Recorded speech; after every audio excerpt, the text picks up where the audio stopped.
Ngayong decided na ako mag-diet, kailangan kong kontrolin ang aking calorie intake.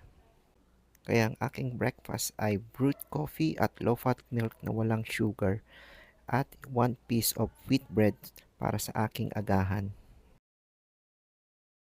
For lunch, nag-prepare ako ng grilled pork chop with chimichurri sauce. Isang ingredient ng chimichurri sauce ay olive oil.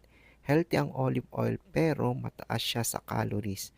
Kaya kailangan kong kontrolin yung quantity ng paglalagay ko ng sauce. At yung pork chop ay wala na ring taba, tinanggal ko na yun, tinapon ko na. At para hindi ako madaling gutumin, uminom ako ng fiber.